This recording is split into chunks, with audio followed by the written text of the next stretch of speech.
विजय काका। काका मैं संजय बोलता है। बोलो दामाद जी, कैसे याद किया? काका थोड़ा पैसा उधार चाहिए, अर्जंट है। किती पाहिजे? 3000 रुपये। ठीक आहे, घरी येऊन घेऊन जा। पण काका मी ड्यूटीवर आहे। आप राणे मैदान पर पैसा लाकर दे सकते हैं? मैं उधर ही वेट कर रहा हूँ। ठीक है, एक 10 मिनट में पहुंचता हूँ मैं। हेलो, सब ठीक तो है ना बाबा? हो काका हो, मस्त है मस्त है। और साक्षी ठीक है ना? एकदम अच्छी है काका, कोई लफड़ा नहीं। बस आप राणे मैदान पर आ जाइए। अच्छा ठीक है। अरे नीट घाल रे कवर। सरिता, हाँ अरे ऐकलंस का? बोला। जरा 3000 रुपये देना, वो साक्षी के पति को देने हैं। इतनी रात को? पता नहीं, कुछ अर्जेंट है बोल रहा था। विराज, तू भी चल मेरे साथ, स्कूटर निकाल। ठीक है। 10 मिनट में राणे मैदान पहुंच रहा है, तो तैयार है ना साक्षी?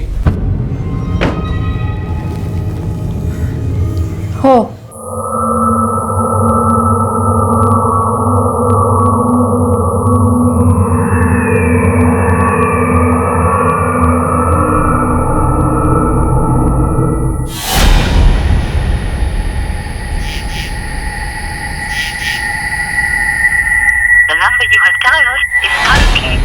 काय झालं?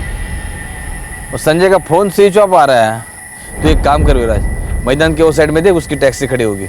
मैं इधर देखता हूँ। जी मौसा।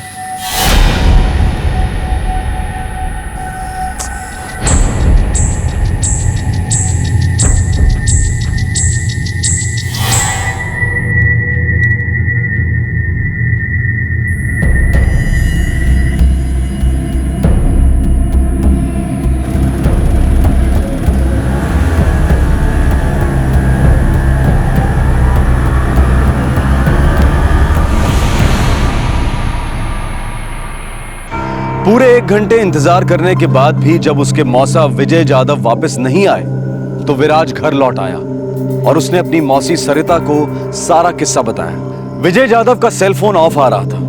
यह बड़ी अजीब बात थी क्योंकि साक्षी विजय जाधव की सगी भतीजी थी और संजय उसका पति।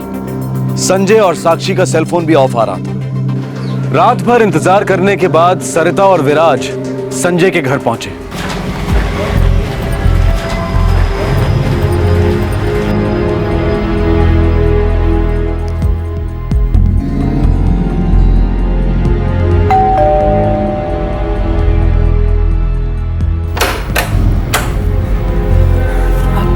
सरिता, विराज, क्या हुआ? साक्षी के काका यहाँ आए थे क्या? नहीं तो क्यों? साक्षी और संजय भाजी क्या है मौसी? मला नहीं माहिती। मैं अभी उठी हूँ, वो लोग भी घर पे नहीं है। पता नहीं कहाँ चले गए हैं। अरे देवा, ये भी रात भर घर नहीं आए हैं। मौसी, मुझे लगता है हमें पुलिस को इन्फॉर्म करना चाहिए। काहीतरी सॉलिड लोचा है। ये विजय जाधव से तुम्हारा क्या रिश्ता है? सर, ये मेरी मौसी है। इन्हीं के साथ रहता हूँ मैं। अभी 12वीं की तैयारी कर रहा हूँ। मेरे माँ बाप वो दोनों कोकण में रहते हैं। और ये साक्षी और विजय जाधव का क्या रिश्ता है? साक्षी मेरे पति के छोटे भाई अजय की लड़की है। हम सब कोकण के हैं। साक्षी भी 10वीं की तैयारी करने के लिए हमारे यहाँ आई थी 1 साल पहले। अरे अरे बस बस बस बेटा बस। देख, यहाँ अब मन लगा के पढ़ाई करना है। अनाजे, तू फिक्र करो ना उससे। अब इसको 10वीं पास कराने का जिम्मा मेरा है। मैं और इसकी आई दोनों डांट डांट के थक गए। 10वीं में 2 बार फेल हुई। बच्चे बड़ी हो गई है, उसे डांटने से नहीं प्यार से समझाते हैं। अब देख, मेरे यहाँ आ गई ना तो मेरा कहा मानेगी। अब तू डायरेक्ट अगले साल आना मिठाई का डिब्बा लेके। सरिता, तू बोल रही थी ना तुझे बेटी चाहिए, अब आ गई बेटी। देख, जा आजा बेटा। दादा, तुम मेरे बड़े भाई से ज्यादा पिता के समान हो। मैं तुम्हारा उपकार। अरे पागल हो गए तू? तेरे मेरे बीच में क्या क्या है रे उपकार? और साक्षी क्या सिर्फ तेरी बेटी है? अभी इस विषय पर कोई चर्चा नहीं चाहिए। पहले ये बता, गांव से हापुस आम लाए कि नहीं? 4 पेटी लाए दादा, अपने ही पेड़ के। अरे वाह, अब तो मन भर के हापुस आम खाऊंगा रे। 1 साल पहले 10वीं की तैयारी करने आई थी और उतने में इस रिक्शा ड्राइवर संजय से शादी भी कर ली। जी हाँ साहब, मेरा बेटा ज्यादा पढ़ा लिखा तो नहीं है, लेकिन वो बहुत भला है, बहुत मेहनती है और वो इनके साक्षी से सच्चा प्यार करता है। हमें तो कुछ भी मालूम नहीं था सर। मेरे पति ने बहुत पैसा खर्च करके साक्षी को ट्यूशन क्लास में दाखिल करवाया था। हमें तो यही लगता था कि साक्षी रोज ट्यूशन क्लास जाती है।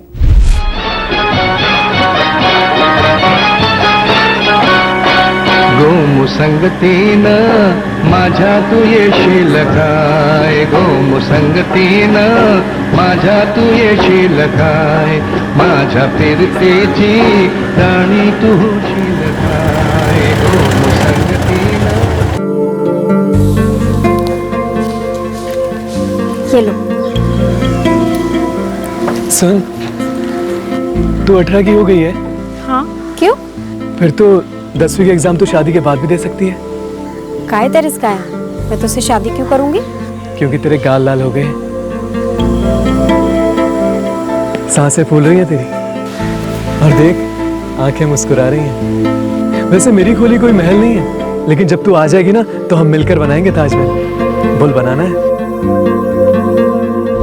साक्षी के बाबा बहुत बिगड़ गए थे जब साक्षी ने उन्हें संजय के बारे में बताया।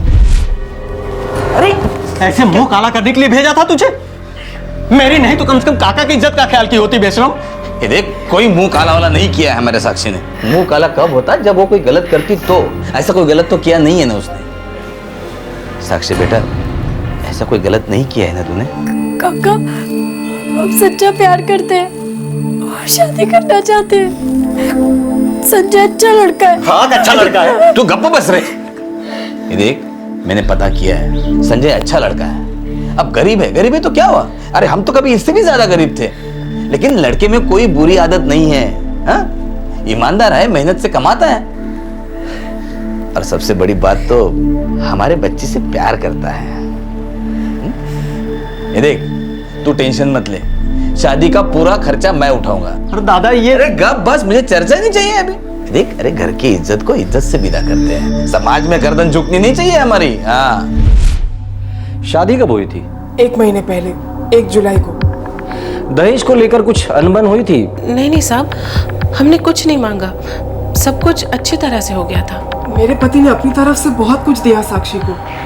साक्षी की विदाई के बाद तो जैसे उनका दिल बैठ गया था। हर हफ्ते कुछ न कुछ लेकर जाते थे उसके लिए। अरे संधि जी आप। नमस्कार। नमस्कार नमस्कार। कधी आलात तुम्ही? ये क्या है, अभी कुछ साड़ियाँ लाया था साक्षी के लिए। वैसे आपके लिए भी साड़ी लाया हो। कशाला उगाच माझ्यासाठी? हाय, मैंने काका को बोला था कि मुझे साड़ी नहीं चाहिए, लेकिन काका सुनते ही नहीं। काका मला एक आई नको। बेटा, ये तुम्हारे पिता समान है, अगर वो तुम्हें प्यार से कुछ दे रहे हैं तो ले लो ना चुपचाप। और कल रात साक्षी के पति संजय ने विजय यादव से 3000 रुपए मांगे। हो सर, और वो भी एकदम अर्जेंट। मैं और मौसा जी गए थे रानी मैदान पैसे लेके, लेकिन फिर मैंने देखा कि मौसा जी साक्षी ताई के साथ संजय भाऊ की रिक्शा में बैठ के कहीं चले गए। रिक्शा का नंबर याद है? हाँ साहब, MH02Z484। पाटिल, आरटीओ में फोन करके पता कराओ कि ये रिक्शा किसके नाम पे रजिस्टर हो। सर। और आप दोनों का घर तो 5 मिनट की दूरी पर है ना? हो साहब। तो संजय और साक्षी ने आपको बताया नहीं कि दोनों कहाँ जा रहे हैं? रात को खाने के बाद मेरा बेटा और बहू दोनों बाहर टहलने जाते हैं। मुझे लगा ऐसे ही गए होंगे, फिर मैं दवाई खाई और सो गई। सरिता जी, क्या इसके पहले कभी संजय ने आपसे पैसों की मांग की थी? कभी नहीं, ये पहली बार था। मेरा बेटा बहुत ही खुददार लड़का है, उसने आज तक कभी किसी से पैसे उधार नहीं लिए। फिर पता नहीं अचानक उसे समधी जी से 3000 रुपए क्यों मांगने पड़े। सब पता चल जाएगा। पाटिल, साक्षी, संजय और विजय यादव तीनों के लेटेस्ट फोटोग्राफ इन लोगों से ले लेना, तीनों के मोबाइल नंबर ट्रैकिंग पे डाल दो और तीनों की मिसिंग कंप्लेंट भी लिखवा लेना। हो सर। चलिए आप लोग मेरे साथ आइए।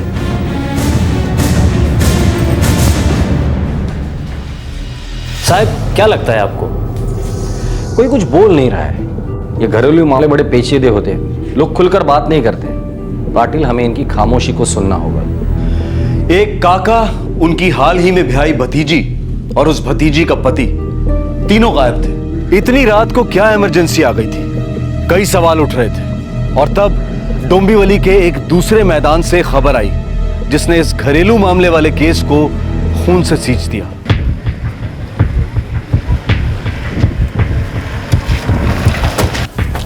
साहब इस तरफ आइए। चल।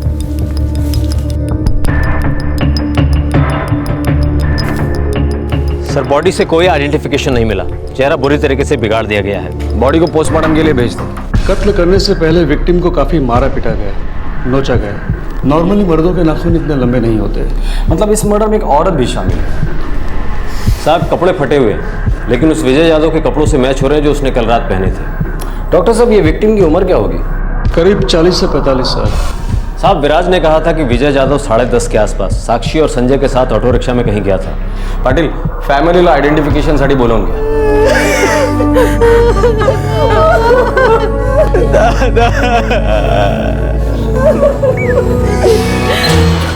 सर साक्षी और संजय के सेलफोन्स अभी भी ऑफ है और ये भी सुनने में आया कि संजय किसी धनी का ऑटो किराए पे चलाता था। नहीं साहब, शादी से पहले संजय ऑटो चलाता था। शादी के बाद वो ऑटो चलाना बंद कर दिया था और सुपर कूल टैक्सी सर्विस में नौकरी करने लगा था। तो फिर वो ऑटो किसका था जो विराज ने देखा था? सर आरटीओ से बात हुई है, आज शाम तक सारी डिटेल्स मिल जाएगी। ठीक है, इन्होंने जो मिसिंग की कंप्लेंट लिखाई उसको अपडेट कर देना। संजय और साक्षी के ऊपर किडनैपिंग, मर्डर और क्रिमिनल कॉन्स्पिरेसी का चार्ज लगा देना। हो साहब। साहब मेरी बेटी अपने खुद के काका का अपहरण और हत्या कैसे कर सकती? उसके लिए तो दादा ने वो किया था जो शायद मैं कभी नहीं कर पाता। ये बघा अजय जादव, बड़े बड़े जुर्म परिवार के अंदर ही होते हैं। लेकिन हमारे परिवार में तो ऐसी गड़बड़ नहीं थी साहब।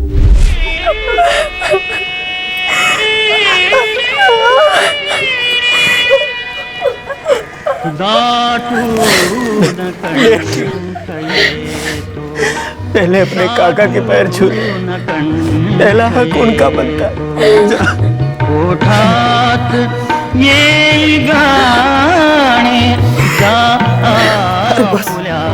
बस हमारे परिवार का आपसी प्यार ऐसा ही बना रहेगा। हमारा ये रिश्ता अभी खत्म नहीं हुआ है बेटी, ये तो एक नई शुरुआत है और तू कभी अकेली नहीं रहेगी।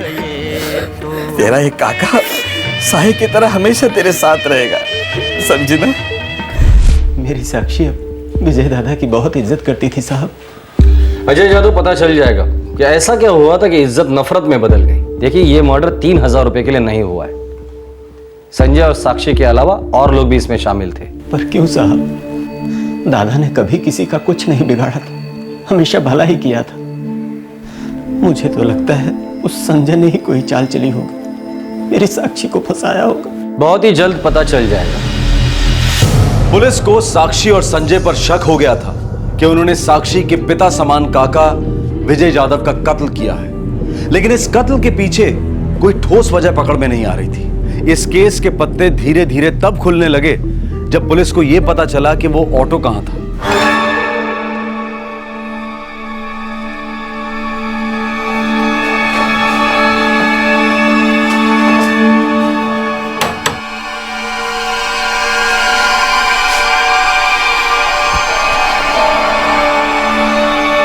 ऑटो रिक्शा का ड्राइवर यहीं रहता है?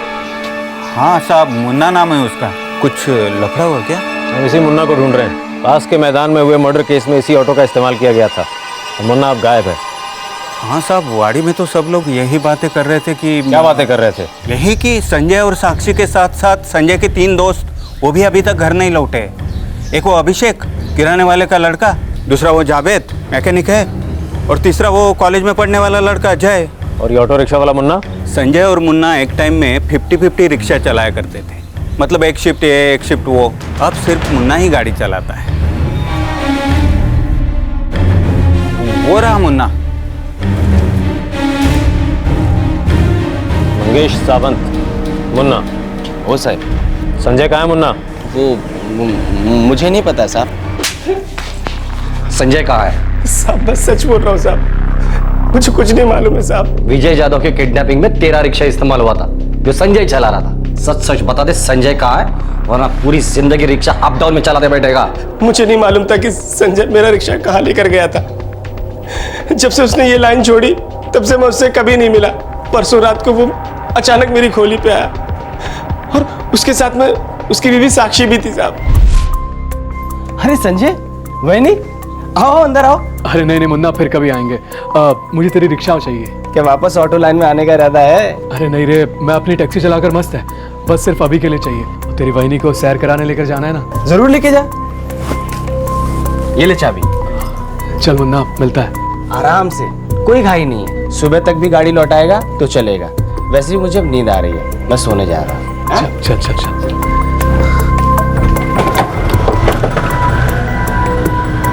फिर गाड़ी तेरे पास आई कैसे?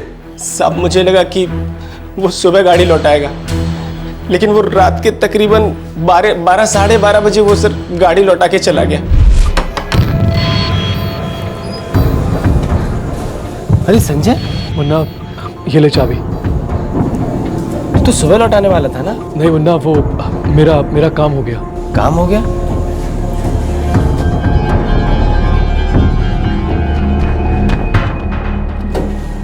संजय, सब ठीक तो है ना? हाँ सब ठीक है। चल मैं निकलता है।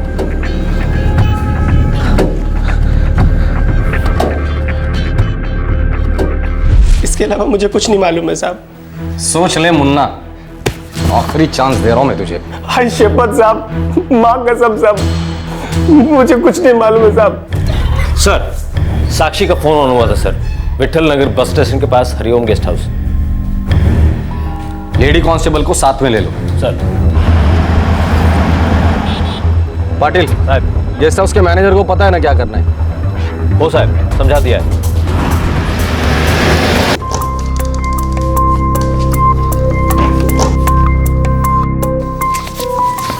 अभिषेक, तेरा सातारा का टिकट। जावेद तेरा जालना का। और जय, तू पुणे निकल रहा है यार। और ये कुछ थोड़े बहुत पैसे हैं, आपस में बांट लो तीनों। अरे यार, रखना अपने पास पैसे, क्या है दोस्ती में ये सब। मेरे कारण तुम सब लोग फंस गए ना। बस क्या भाभी, राखी बांधी आपने हम तीनों को। हाँ जावेद, लेकिन हमारे प्लान में ये सब तो नहीं होना था। प्लानिंग में थोड़ा 19-20 होता है। विराज वहाँ नहीं आया होता तो हम लोग अपने अपने घरों में बैठे होते। जो काम करना था वो तो हो गया, बस अब जो होगा देखा जाएगा। संजय, अभी तुम दोनों का क्या प्लान है? मैंने जलंधर की टिकट निकाली है यार। उधर मेरा एक दोस्त है, टैक्सी चलाता है, तो बोला कि तू इधर आ जा, वो सब सेट कर देगा। चलो यार, ट्रेन का टाइम हो रहा है, निकलते हैं, फिर पता नहीं कब मिलेंगे।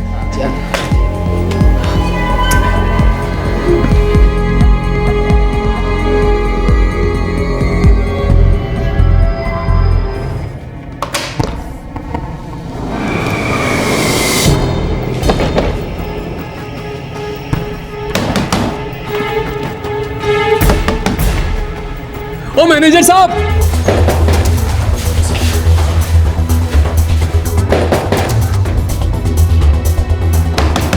मैनेजर साहब, ओ मैनेजर साहब, अरे दरवाजा खोलो।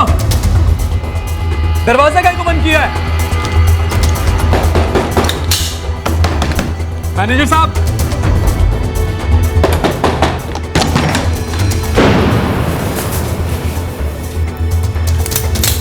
नहीं, इन्हें कुछ मत करो। अच्छा, बस सभी के सभी यही मिल गए। लेके चलो सबको।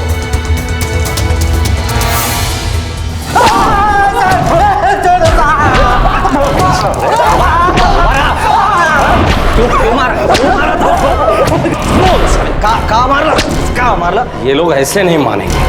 हाँ? पाटिल, लाल मिर्ची लेके आ। नहीं, मैं साथ दे, मैं सब कुछ बताती हूँ। उन्हें मत मारिए और मत मारिए उन्हें। हाथ जोड़ती हूँ आपके, पाए पड़ते। जो भी कुछ हुआ सब मेरे कारण। उन्हें छोड़ दीजिए, उन्हें कुछ मत कीजिए। काफी पूछताछ के बावजूद संजय और उसके तीनों जिगरी दोस्त विजय जाधव की हत्या के बारे में मुंह नहीं खोल रहे थे, लेकिन उनकी दर्द भरी चीख सुनकर साक्षी की जुबान खुली। साक्षी ने पुलिस को बताया कि किस तरह से विजय जाधव की हत्या की गई, लेकिन जब हत्या का कारण साक्षी की जुबान पर आया तब पुलिस कर्मचारी भी सुनकर दंग रह गए। साक्षी की कांपती जुबान ने उस सच को बयां किया जो हमारे देश के हजारों घरों की दीवारों के बाहर नहीं जाता, बस इन दीवारों में यादों का मुर्दा बनकर दफन हो जाता है। साहिब, मेरी संजय से सगाई हुई थी और शादी की डेट 1 जुलाई की फिक्स हुई थी। मैं बहुत खुश थी, बहुत खुश। अगर साक्षी, मैं मंदिर जा रही हूँ, तू भी चल। मुझे समझ नहीं आता, आप हर सोमवार को उपवास रखती हैं, मंदिर जाती हैं, ऐसा क्यों काकू? ताकि तेरे काका की लंबी उम्र और लंबी हो, उनकी तबीयत हमेशा ठीक रहे। तू भी क्या करना अपने संजय के लिए। अरे ना बाबा ना, पहले संजय से शादी तो होने दो। लेकिन हाँ, अगर आप काका के लिए उपवास रखने को बोलोगी तो मैं अभी शुरू हो जाती हूँ। नको नको, उपवास मत रखो काका के लिए, बस उनको टाइम से दवाई दे देना। बरका, बोलना नहीं। नहीं बोलूंगी काकू। चल ये तेमी।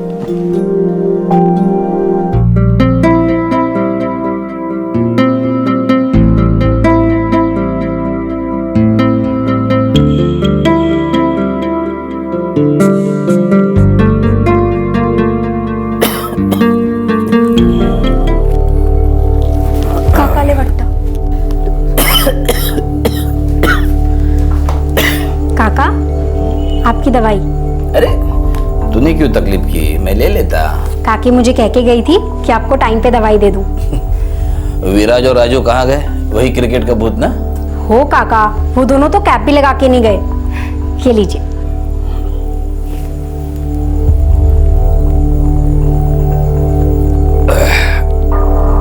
अरे वाह, तेरी सगाई की अंगूठी तो बहुत सुंदर है। ये बस नहीं थे, ये बस मस्त है ना? हाँ मस्त है काका। ये क्या कर रहे हो? मस्त है ना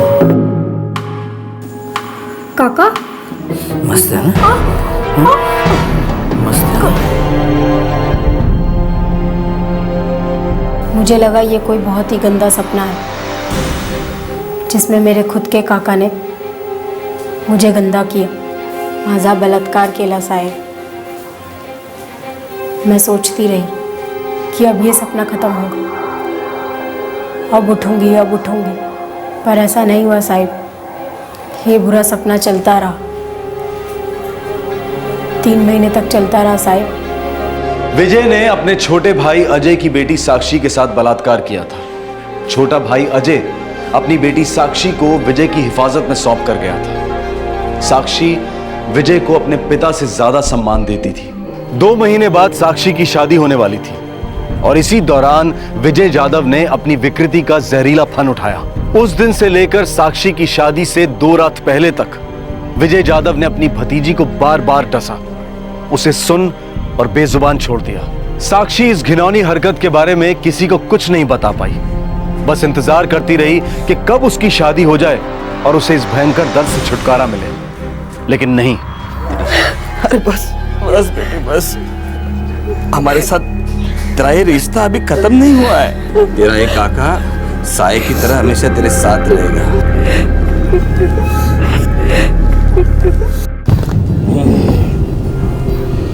घर में कोई नहीं है ना साक्षी? तो आजा फिर।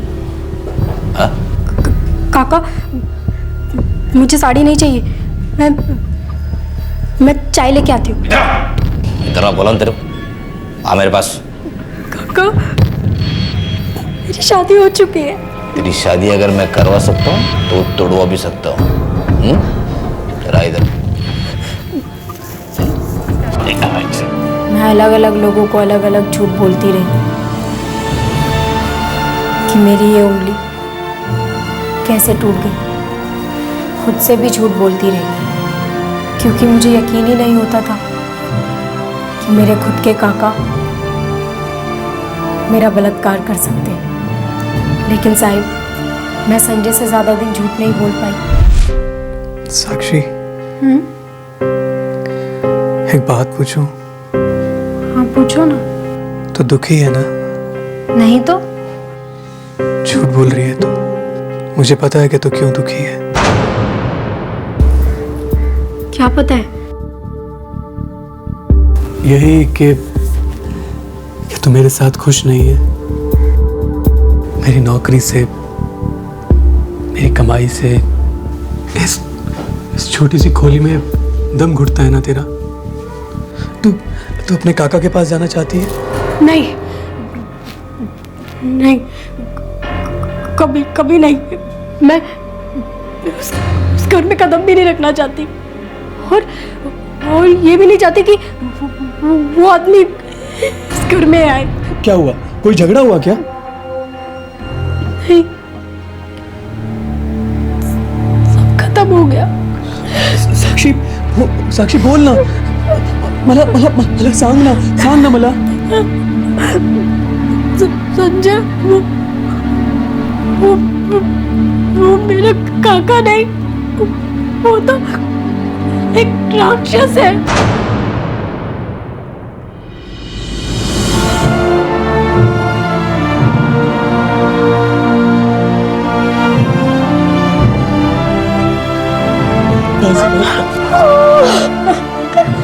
साक्षी बस।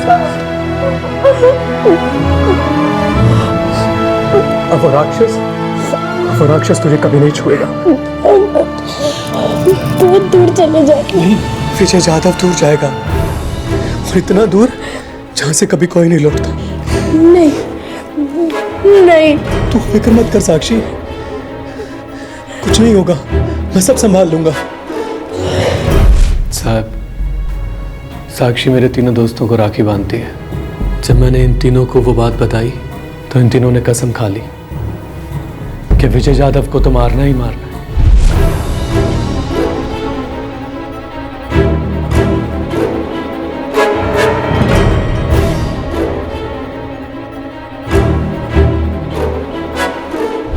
मैंने अपने दोस्त मुन्ना से उसका ऑटो लिया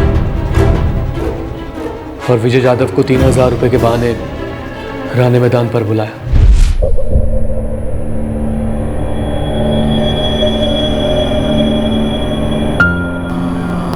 बस। विराज साथ आ गया तो गड़बड़ हो गई, लेकिन फिर भी हम तीनों पीछे नहीं हटे।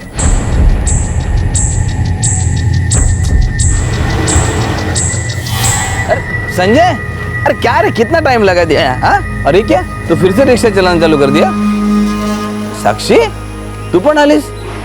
सब ठीक तो है ना बाबा? काका आप अंदर बैठिए ना, आपसे कुछ बात करनी है। कैसी बात है? क्या चल रहा है तुम लोगों का? क्या करता है? अरे, अरे, अरे।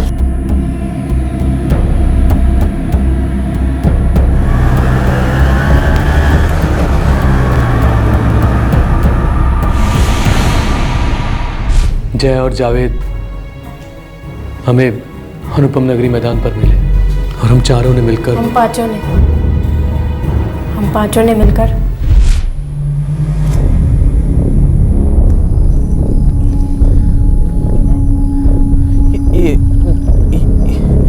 ये सब क्या हो रहा है? साक्षी, तो बता इन लोगों को। नहीं काका, आप ही बोलिए। जिस बात के लिए आप मुझे धमकियां दे रहे थे, वो बात अब संजय को बता दीजिए। कौन सी बात बेटी? साले वैशी, अब बेटी बोल रहा है मुझे। बोल मेरे पति को, बता मेरे भाइयों को। कैसे तूने मेरा रेप किया था? कभी ने कैसे तूने मुझे धमकियां दी? मेरे बाबा ने तुझ पे भरोसा करके तेरे घर भेजा, और तूने अपनी भाई की बेटी के साथ छी, तू है तुझ पे साले गंदे कीड़े कुतरिया।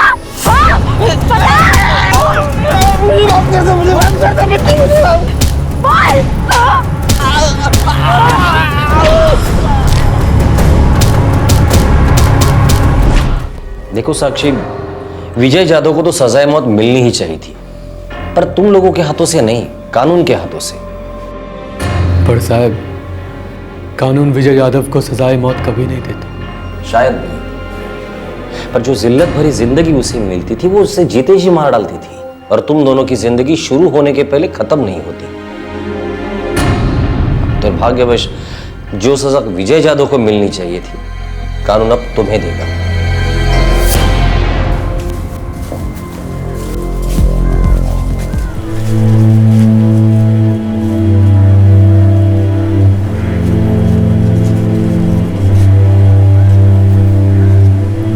बाबा, आपको लगता है मैं झूठ बोल रही हूँ, है ना? काका तो आपके लिए दूध के धुले थे। आप सोच रहे होंगे कि मुझ में ही कोई खोट है ना बाबा? अरे एक बार तो बोली होती। आप दिल से नहीं बोल रहे बाबा, तभी तो आंखें नहीं मिला पा रहे आप मुझसे। काका ने ठीक ही कहा था, कोई मेरा यकीन नहीं करेगा, बोल के कोई फायदा ही नहीं। चला चला।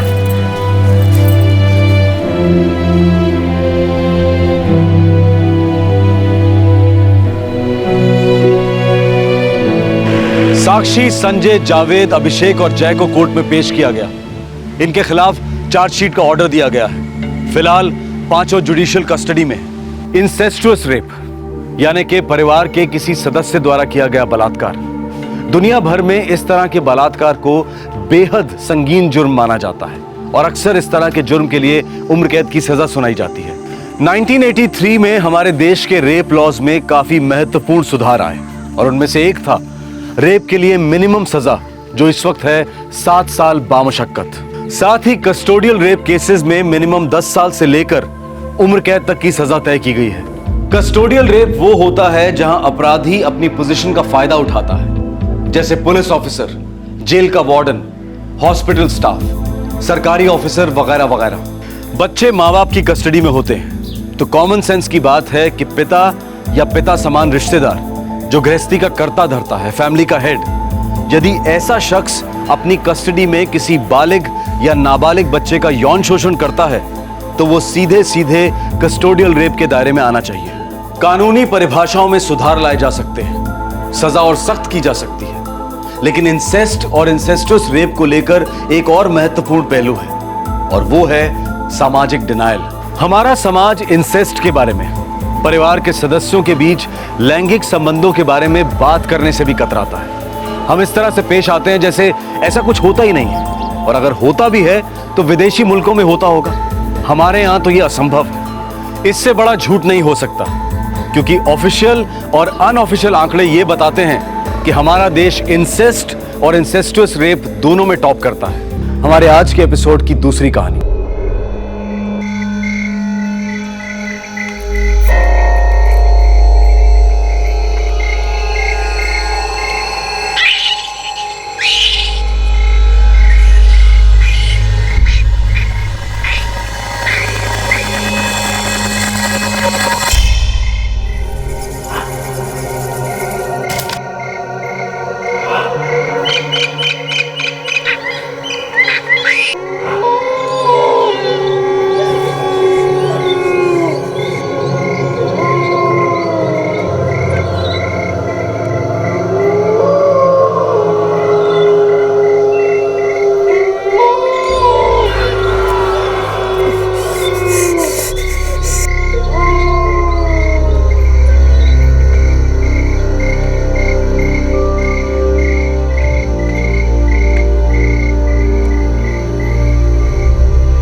सूरज, अरे कहाँ मर गया तुम लोग? प्रणाम। प्रणाम? अरे नमक डाल प्रणाम प्रणाम पे। केसरी कहाँ है? आई क्यों नहीं अभी तक? पता नहीं महेंद्र बाबू, 2 दिन से देखा नहीं है। परसों निकली थी यहाँ से, अभी तक आई नहीं। तुम लोगों ने उसे भगा दिया? हाँ? नहीं नहीं, हम ऐसा सोचने की हिम्मत भी नहीं कर सकते। देखो महीना हम सबके मालिक हैं, पर अभी बहुत गुस्से में हैं। अगर केसरी नहीं मिली ना तो कुछ भी हो सकता है। बाबू हमें देखिए ना, तो वहीं के वहीं घसीट कर भाईना के कदमों में डाल देंगे। इससे तो अच्छा है कि लड़की मर जाए, बस हमें वो दिन देखना ना पड़े।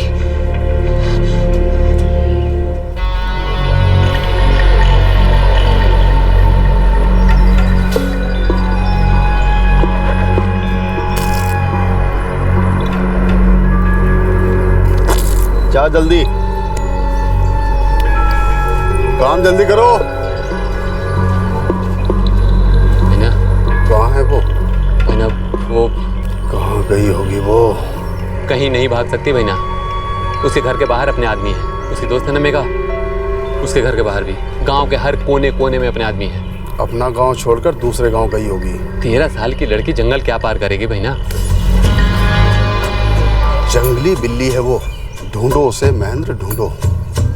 हमारे साथ ऐसी दगाबाजी नहीं कर सकती। लाऊंगा भैया, चाहे जो भी हो, आपके कदमों में जरूर लाऊंगा उसे।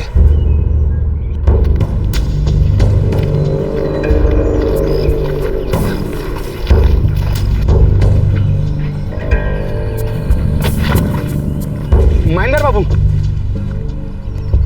इससे आगे नहीं जा सकते हम। जंगल बहुत घना है और यहाँ बड़े बड़े जानवर हैं। साले जानवर और जंगल के डर से तुम लोगों की लंगोट गीली हो रही है। फिर वो पिद्दी सी लड़की जंगल में अकेले कैसे गुजारा कर रही होगी। ध्यान रखो इधर उधर, वो बाहर जरूर आएगी।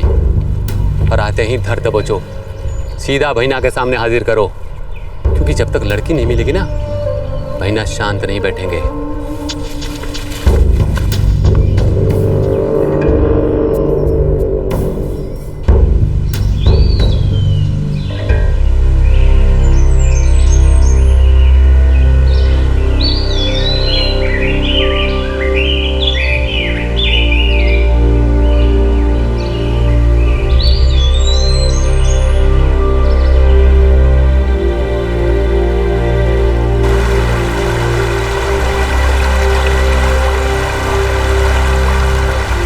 बाली पर्वत, केऊंझार जिला, उड़ीसा। इन घने जंगलों में 13 साल की एक बच्ची केसरी छुपी हुई थी। इस गांव का जमींदार हाथ धोकर उसे ढूंढ रहा था। केसरी की मां और उसका भाई ये उम्मीद कर रहे थे कि वो केसरी का चेहरा कभी ना देखें। इस 13 साल की लड़की ने ऐसा भी क्या कर दिया था? ये वही लड़की थी जो कुछ दिनों पहले तक मासूमियत के आंचल में अपने बचपन को अलविदा कह रही थी।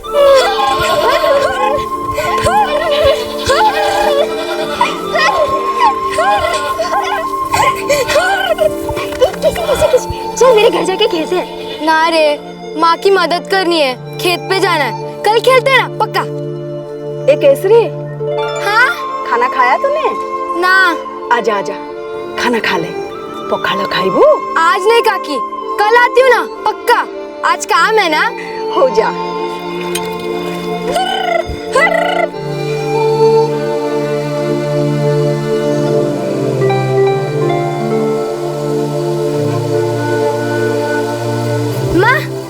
काट देती हूँ। आज फिर देर हो गई तुझे? हाँ? तू और वो मेघा बकरी चराने भेजो तो खुद खेलने लग जाती है, और फिर समय का कोई ठिकाना ही नहीं। घर, माँ, काम सब भूल जाती है। गलती होगी माँ, फिर ऐसा नहीं होगा। जा जा, देख तेरे सूरज दादा से 3 रुपये ले और दुकान से दाल ले आ, नहीं तो रात को खाने में कुछ नहीं मिलेगा। हाँ, ऐसा हो ही नहीं सकता। मैं यूं गई और सीधे घर पे जाती हूँ और फिर दाल भी भिगो के रखती हूँ, ठीक है? जा जा।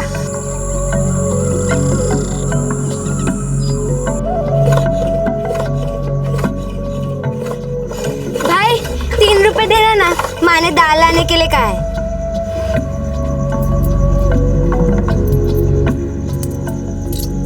ले 5 रुपए, घर जाके 2 लौटा देना। क्या आप भी भाई, मैं थोड़ी लेके भाग जाने वाली हूँ।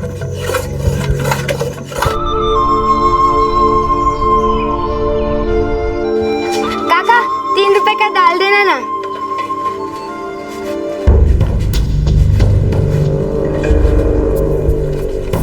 देख भाई, इस बार भैना का कुर्ता एकदम राजा महाराजा की तरह सिलना चाहिए, बिल्कुल शानदार। आप बिल्कुल फिक्र मत करिए महेंद्र बाबू, पिछली बार भाईना ने जो मेले में कुर्ता पहना था उससे 100 गुना ज्यादा बेहतर इस बार होगा। मीठी बात मत कर, परसों मेला है, तब तक सिल जाएगा कुर्ता। अब बिल्कुल सिल जाएगा, मैं पूरी रात खुद लगा रहूंगा जब तक कि आपका कुर्ता सिल न जाए। अगर नहीं सिला तो तेरी सारी सिलाई खोल दूंगा। आप भाईना शानदार कुर्ता बन जाएगा। ये देखिए, ये कपड़ा देखिए, ये कटक से मैंने खास तौर से आपके लिए मंगवाया है। दिल्ली, बम्बई, कलकत्ता के लोग इस तरह के कपड़ा पहनते हैं, आप इसे पहन के बिल्कुल छा जाएंगे। अरे वाह भैया, इस कुर्ते में तो आप एकदम से दुल्हे राजा लगोगे, 20-22 साल के छबीले। सुनो सुनो सुनो, बाली पर्वत के गांव वालों सुनो, आज नहीं, कल नहीं, परसों परसों बाली पर्वत के खुले मैदान में लग रहा है मेला। आप सभी को आना है, मस्ती में झूमना है, नाचना है, गाना है, और सभी लड़कियां हीरोइन बनकर आएंगी और सारे लड़के हीरो बनकर आएंगे, क्योंकि वो चुनेंगे अपनी मनपसंद हीरोइन। खेल होगा, मजे होंगे और साथ ही में दिखाई जाएगी फिल्म मुंह ताते लब करूची। तो सुनो सुनो सुनो, बाली पर्वत के सभी गांव वालों जरा मेरी बात ध्यान से सुनो। परसों मेले में पहुंचिए बाली पर्वत के खुले। देश के हर गांव में आज भी मेला बहुत मायने रखता है। बाली पर्वत गांव का ये सालाना मेला साधारण नहीं है। यहाँ जिंदगियों का मेल होता है, तकदीरों का खेल होता है। इस मेले में अगर किसी लड़के को कोई लड़की पसंद आ जाए तो बस वो उसी वक्त सिंदूर से उसकी मांग भर देता है और उसी पल से वो लड़की उसकी पत्नी हो जाती है। इस इलाके की हर लड़की को आभास होता है कि वो कभी ना कभी किसी ना किसी मेले में अचानक किसी पुरुष की पत्नी बन सकती है। लड़की की मर्जी कोई मायने नहीं रखती।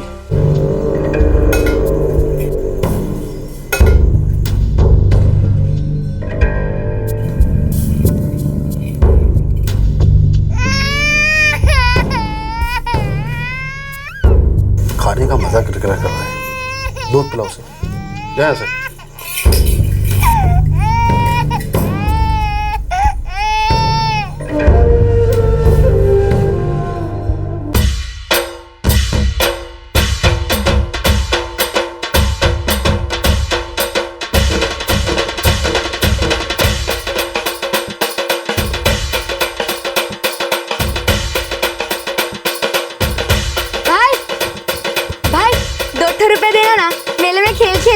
₹2 पागल हो गई, 8 आना ले।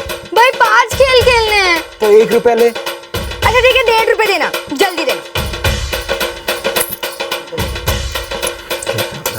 खुश? ए केसरी, हाँ शीघ्र आसिबू, देर राती तक सिनेमा देखते मत बैठना। ठीक है माँ, खड़े खड़े देख लूंगी।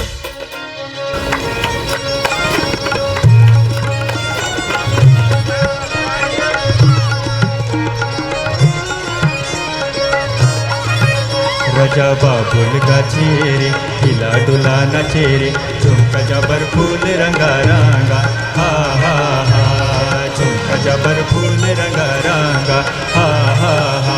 राजा बाबुल गाछी रे, हिला डुला नाचे रे, झुमका जबर फूल रंगा रंगा, हा हा हा, झुमका जबर फूल रंगा रंगा, हा हा हा। राजा बाबू शायो रे, मीठा मीठा पानी रे, मीठा मीठा पानी, अचला बोरे खाया भर, कुलसा बोरे आनी रे, कुलसा बोरे आनी।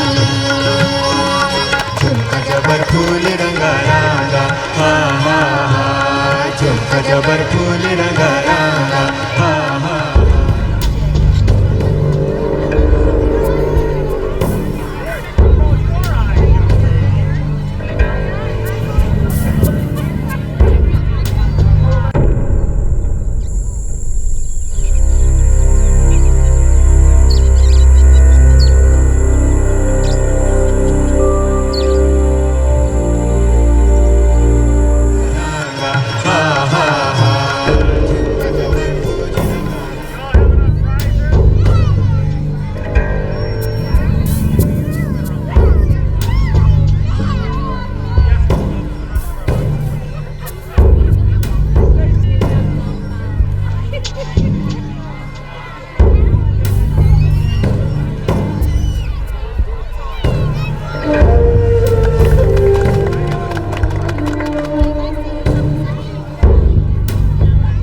अखिलेंद्र गांव का जमींदार था, स्टेटस में शायद सबसे ऊंचा। उसकी पहले 4 शादियां हो चुकी थी। पहली जब वो 24 साल का था, दूसरी जब वो 32 साल का था, तीसरी जब वो 38 साल का था और चौथी शादी 44 साल की उम्र में। अब वो 50 का होने वाला था। उसकी 2 बीवियां गुजर चुकी थीं। एक बीवी को उसने छोड़ दिया था, अब सिर्फ चौथी बीवी उसके साथ रहती थी। अब 50 की उम्र में वो 5वीं शादी करने चला था और दुल्हन का नाम था केसरी। जी हाँ, ये वही 13 साल की लड़की थी जो इस मेले में घूमने आई थी। अखिलेंद्र उसे अपनी पत्नी बनाने वाला था, लेकिन ये उसके लिए कोई नई बात नहीं थी। उसकी पहली 4 पत्नियां बालिग होने से पहले ही उसकी जागीर बन गई थी। आज से मैं तुम्हारा स्वामी, तुम मेरी स्त्री। मुझको तुम्हारा स्त्री नहीं बनना है।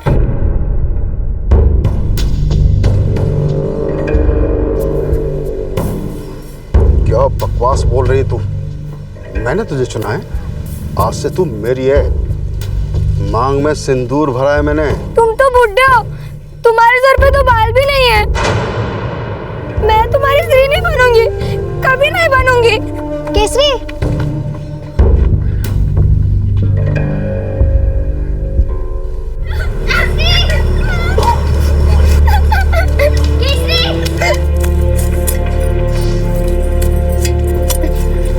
रे केसरी, कौन हिला माँ? रो क्यों रही है? माँ, जमींदार ने मेरे मांग में सिंदूर भर दिया। कह रहा था कि वो आज से मेरा स्वामी है। रे पगली, तू रो क्यों रही है? तुझे तो खुश होना चाहिए। तेरे मांग में उसने सिंदूर नहीं, सुना भरा है। सुना, राज करेगी तू, मेरी रानी। माँ, से बुढ़ा अच्छी। अरे बूढ़ा हो या जवान, मर्द मर्द होता है। उसकी ताकत उसकी दौलत में होती है। मुझे नहीं चाहिए ऐसा मर्द। मैं उसकी स्त्री नहीं बनूंगी। स्त्री नहीं बनूंगी का क्या मतलब? तुम उनकी स्त्री बन गई हो और वो तुम्हारे स्वामी, तुम्हारे सब कुछ। नखरे ना करना उनके सामने। मैं उनकी स्त्री कभी नहीं बनूंगी माँ, कभी नहीं, कभी नहीं बनूंगी। केसरी, केसरी,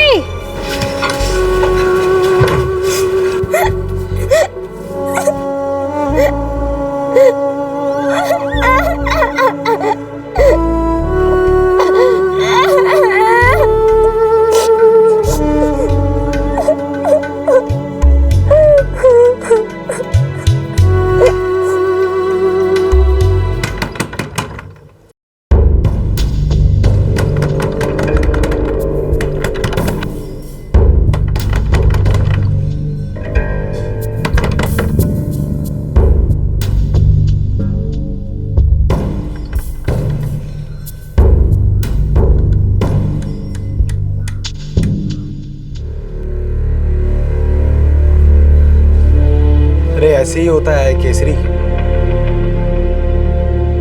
लेकिन इतना बुढ़ा स्वामी मुझे नहीं चाहिए। अरे केसरी, जमींदारों की उम्र नहीं होती। गंजा जमींदार। गंजा हुआ तो क्या हुआ? तुझे जिंदगी भर 2 वक्त खाना तो मिलेगा ना। उसके जिंदगी का क्या माँ? वो तो ऐसा लगता है कभी भी मरेगा, पर फिर मेरा क्या होगा? दूंगी 2 चमाट। अपने स्वामी के बारे में ऐसी बातें नहीं निकालते। वो मेरा स्वामी नहीं है। अरे मांग भरी जा चुकी है तेरी, स्वामी है वो तेरा। थोड़ी सी होशियारी की हम सबकी खाल उतरेगी। गांव निकाला करा देगा हमारा वो। और वैसे भी अब तुझे दूसरा मर्द नहीं मिलने वाला। शादीशुदा औरत है तू। नहीं चाहिए मुझे कोई दूसरा स्वामी। घर बैठूंगी मैं। और खाएगी क्या घर बैठ के तू? है? मैं तेरी जिंदगी भर की जिम्मेदारी नहीं ले सकता। कल ही तुझे अपने घर वापस जाना पड़ेगा। और जितनी जल्दी तू ये बात समझ लेना, उतना ही हम सबके लिए अच्छा है। उस जमींदार का घर ही अब तेरा घर है।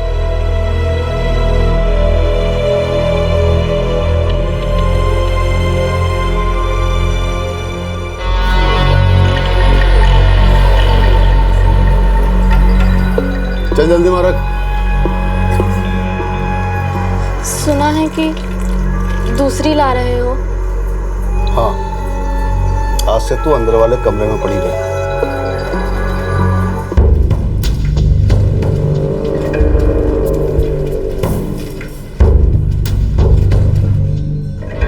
सरकार, वो मान जाएगी। थोड़ा सा घबरा गई है। हम जुबान देते हैं, उसे आपके घर पहुंचा देंगे। मैं चाहूं तो केसरी को जबरदस्ती लेके जा सकता हूं, पर मैं ऐसा करूंगा नहीं। मैं चाहता हूँ प्यार से, तरीके से वो मेरे घर आ जाए। और वैसे भी वो मेले में मेरा मुंह काला कर चुकी है। बात सिर्फ मेरी नहीं, उसने गांव की पुरानी परंपरा को तोड़ा है। माफी नहीं मिलेगी। नहीं चाहिए मुझे माफी। नहीं करनी है शादी। मैं आपके साथ नहीं जाऊंगी। ऐसे बात करते हैं स्वामी से? शाम तक देखूंगा। अगर ये नहीं आई तो गांव की पंचायत बुलाकर तुम लोगों का बहिष्कार करवाऊंगा। चल महेंद्र।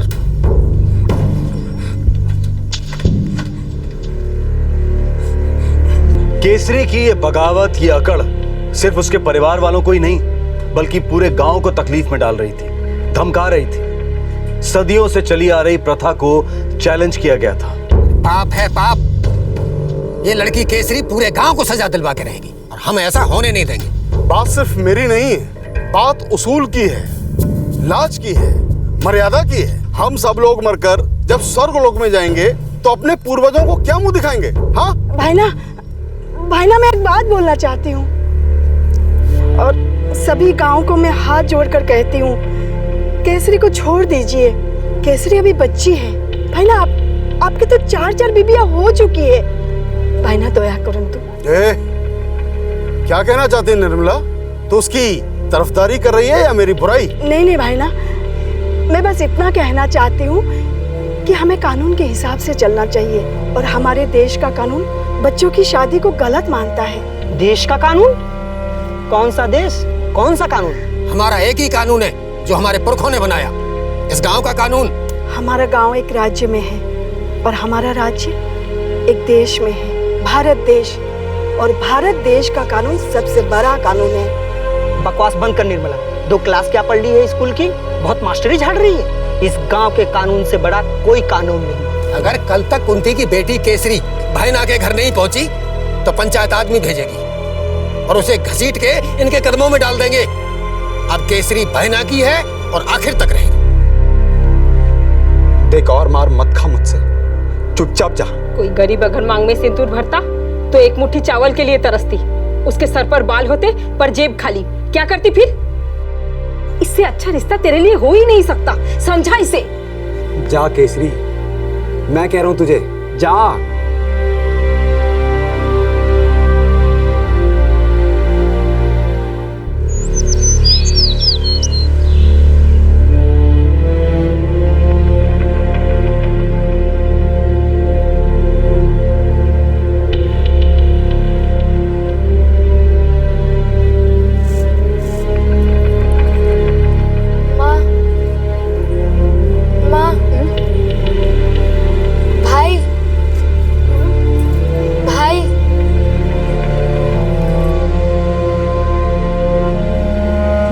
जा रही हूँ। जगन्नाथ ने तुझे सही रास्ता दिखाया है बेटी, तुझे अकल दी। हाँ?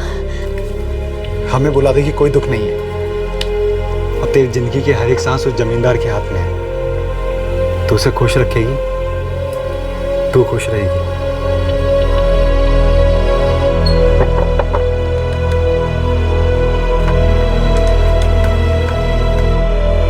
हिलाते जाएगी क्या? कपड़े तो लेती जा।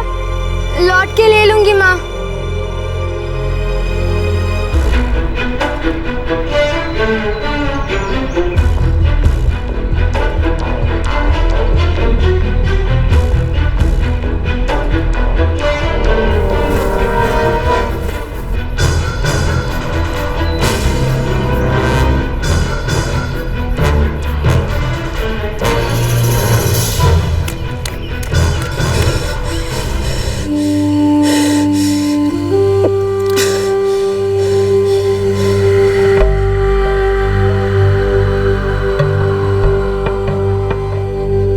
जंगल में पहला दिन केसरी के लिए बहुत ही मुश्किल रहा।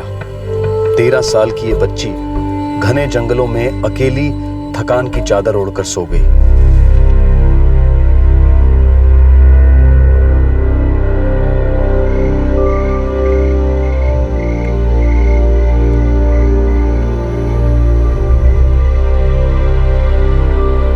कुंती, बेटी के ऊपर तुम जरा सा लगाम लगाकर नहीं रख सकी? पूरे गांव के मुंह पर गोबर मल के गई है। ये सब लोग मिले हुए हैं, इनको गांव से बाहर निकालना होगा। भाई ना आपके सामने पीटा था। आपको तो पता है हम परंपरा में कितना विश्वास करते हैं। अब लड़की पागल है तो उसकी सजा भाई और माँ को क्यों? क्योंकि उसे पकड़वाने में तुम लोग मदद नहीं कर रहे हो। कहाँ है केसरी? मर गई होगी, जंगली जानवर खा गया होगा। श्राप है उसे, माँ का श्राप। मर जाए ऐसी बेटी जो घर का नाम खराब करे। वो आज से हमारी बेटी है ही नहीं, तो फिर उसके पापों की सजा हमें क्यों? हाथ जोड़ती हूँ, पैर पड़ती हूँ, दया करी भाई ना, दया करी। मुझे लगता है हमें इंतजार करना चाहिए। अगर 2 दिन में लौटती है तो ठीक, नहीं तो उसे मरा हुआ घोषित कर देंगे।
जंगल में 8 दिन 8 रातें अकेले काटने के बाद केसरी पूरी तरह से हताश हो चुकी थी। उसकी सारी शक्ति खत्म हो गई थी। मायूसी से घिरी 13 साल की केसरी ने अपनी जिंदगी खत्म करने का फैसला कर लिया।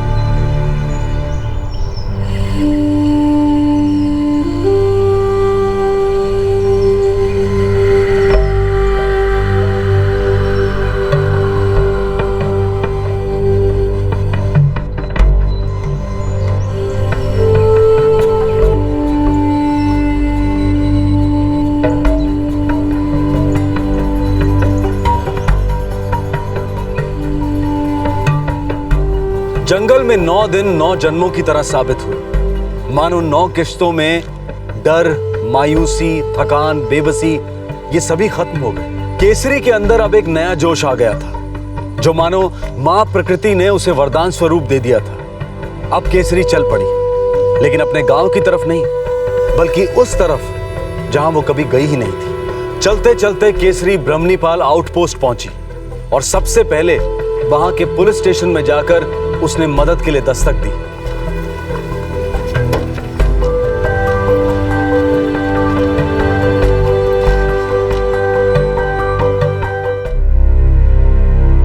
नौ दिनों 9 रातें तो मैं जंगल में अकेले।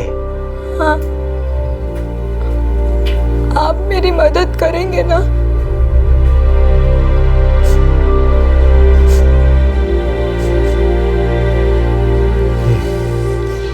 देखो बेटा, तुम एक बहादुर बच्ची हो, बहुत बहादुर हो तुम। लेकिन मुझे वापस गांव जाने की हिम्मत नहीं है। मेरी माँ और सूरज भैया मुझे उस बुड्ढे के पास भेज देंगे। कोई नहीं भेजेगा। तुम्हारी मर्जी नहीं है तो तुम्हें कोई कहीं नहीं भेज सकता। केसरी रो मत। अच्छा एक बात बताओ, तुम्हारे गांव में कोई तो होगा जिस पे तुम भरोसा कर सकती हो? तुम्हारा कोई दोस्त, कोई रिश्तेदार? हाँ, मेरी एक दोस्त है, मेघा।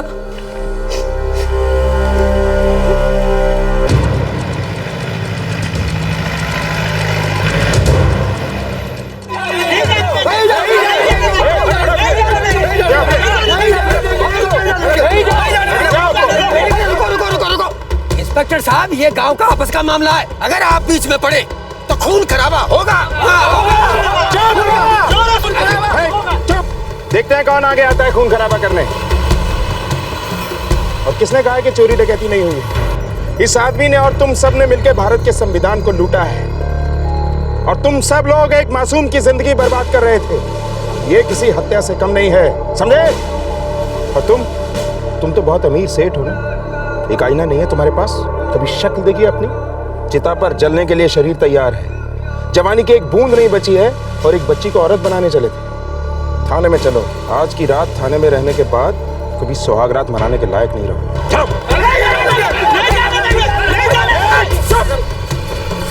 चलो अपने अपने घर रहने दो ना सर। चलो।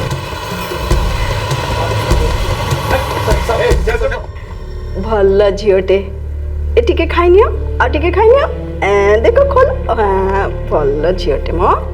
केसरी, हमने जमींदार और तुम्हारे भाई सूरज दोनों को गिरफ्तार कर लिया है। साहेब खूब भलो करचंती। फिर भी साहेब मु कहीं भी केसरी को गांव वापस ले जाना बहुत मुश्किल होगा, काहे कि ना गांव वाले बहुत गुस्से में हैं, कुछ भी कर सकते हैं बच्ची के साथ। मैंने कटक की एक संस्था से बात की, वो लोग बच्चों की देखभाल करते हैं। केसरी, अब वो तुम्हें भी अपने साथ ही रखेंगे। लेकिन काका, मैं कटक क्यों जाऊंगी? मुझे तो अपने गांव में रहना है ना। वहाँ पे माँ है, मेघा है, खेत है, सब कुछ है। बेटा, वहाँ सब कुछ है, बस एक चीज नहीं है, सुरक्षा। तुम्हारी सुरक्षा। कभी भी कोई सरफिरा कुछ भी कर सकता है। ये संस्था वाले तुम्हारी अच्छी देखभाल करेंगे, तुम्हें अच्छी जिंदगी देंगे।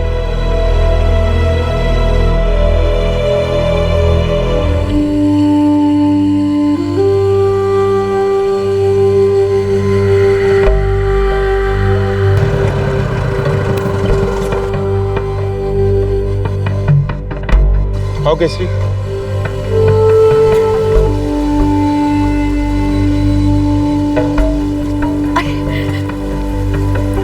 नमस्कार। नमस्कार, मैं शालिनी। मुझसे ही आपकी बात हुई थी फोन पर। ये है केसरी, मैंने इसके बारे में ही आपसे बात की थी। आओ।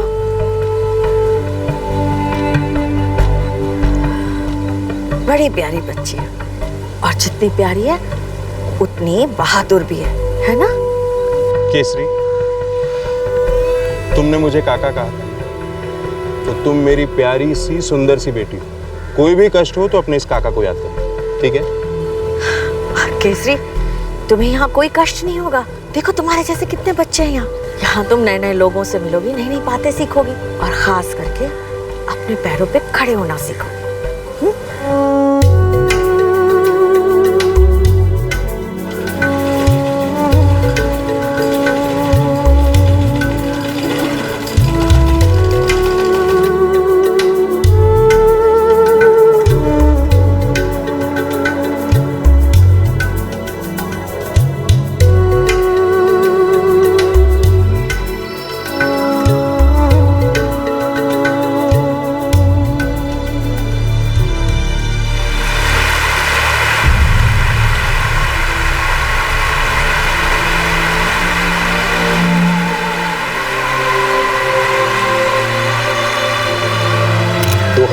में भारत के राष्ट्रपति ने केसरी को नेशनल ब्रेवरी अवार्ड से सम्मानित किया।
केसरी 7 साल तक कटक के चाइल्ड हेल्पलाइन होम में रही। जब वो 18 की हुई तो उसने चाइल्ड होम छोड़ने की बजाय वहीं नौकरी करना पसंद किया।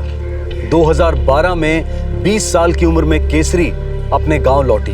गांव आकर उसे पता चला कि उसकी मां कुंती ने दूसरी शादी कर ली थी और वो गांव छोड़कर चली गई थी। उसके बड़े भाई सूरज ने उससे कोई भी रिश्ता रखने से इनकार कर दिया था। केसरी को यह भी पता चला कि गिरफ्तारी के सिर्फ 8 दिन बाद जमींदार अखिलेंद्र और उसके भाई सूरज की जमानत हो गई थी और जमानत पर छूटने के बाद अखिलेंद्र ने एक और शादी कर ली। इसकी वजह से केसरी ने बाली पर्वत गांव छोड़ने का फैसला किया और वो जजपुर जिले के फूलाझारी गांव में अपनी चाची के पास रहने आ गई। यहाँ केसरी अपनी जीवनी कमाने की कोशिश कर रही है। उसने अपने पैरों पर खड़े होने का संकल्प कर लिया है। हमने इस केस के बारे में आपको क्यों बताया? क्या इसे दिखाना जरूरी था? हमारे राष्ट्रगीत में हमारे देश के अलग अलग राज्यों का वर्णन है, लेकिन हम में से कई लोग ऐसे भी हैं जिन्हें इन राज्यों के बारे में पता भी नहीं है। और इन राज्यों में ऐसे लाखों लोग हैं जिन्हें हमारे राष्ट्रगीत के बारे में नहीं पता, राष्ट्र के संविधान के बारे में नहीं पता, राष्ट्र की परिभाषा नहीं पता। पिछड़ेपन के दलदल में धंसे हमारे देश के इन हिस्सों में अपने हक के लिए खड़े होना मानो नामुमकिन है। ऐसे हालात में एक 13 साल की लड़की केसरी ने जो कर दिखाया वो अद्भुत था। 9 दिन 9 रातें जंगल में बिल्कुल अकेले, ये किसी कमांडो ट्रेनिंग से कम नहीं था। उसके बाद उस बच्ची ने बड़ी समझदारी से पुलिस की मदद मांगी और उसे मदद मिली भी। पर सवाल ये उठता है कि केसरी को इस यातना से गुजरना ही क्यों पड़ा? पुलिस और प्रशासन तब क्या कर रहे थे जब खुलेआम गांव के मैदान में बच्चियों की मांग में सिंदूर भरकर उन्हें इंस्टेंट कॉफी की तरह इंस्टेंट पत्नियां बनाया जा रहा था। और ये घिनौनी हरकत कई सालों से चली आ रही है। आधुनिक भारत में लोग हर 6 महीने में अपना मोबाइल फोन बदलते हैं, कंप्यूटर बदलते हैं, लेकिन पिछड़े हुए भारत में सदियों से कुछ नहीं बदलता। न लोग, न सोच, न जिंदगी। आखिर ऐसा क्यों है? गांव और कम्युनिटीज के लेवल पर गैर संवैधानिक फैसलों और फतवों के खिलाफ जाने से सरकारें आखिर इतना हिचकिचाती क्यों हैं? वोट बैंक पॉलिटिक्स शायद सरकारें बचाती है पर देश को जरूर डुबाती है। अगर हम चाहते हैं कि सरकार में ऐसे लोग हों जो पिछड़ेपन को बनाए रखने की बजाय उसे दूर करें, तो हम सभी भारतीयों को बहुत सोच समझकर लार्जर पिक्चर को मद्देनजर रखते हुए वोट करना होगा। एक ऐसे भारत की कल्पना करनी होगी जहां हर गांव की केसरी 13 साल की उम्र में ससुराल नहीं बल्कि हाई स्कूल जाए। एक ऐसा भारत जहां गांव हो या शहर, हर जगह एक ही कानून लागू हो, हर भारतीय को आगे बढ़ने का अवसर मिले। केसरी की गाथा को हमारी जिंदगी से अलग समझना बहुत बड़ी भूल होगी। 9 दिन और 9 रातें जो उसने जंगल में काटे हैं, ये पूरे देश के लिए दस्तक है कि दिल्ली अभी बहुत दूर है। इस तरह के और भी एपिसोड देखने के लिए हमारे चैनल को सब्सक्राइब करें और बेल आइकन दबाना ना भूलें।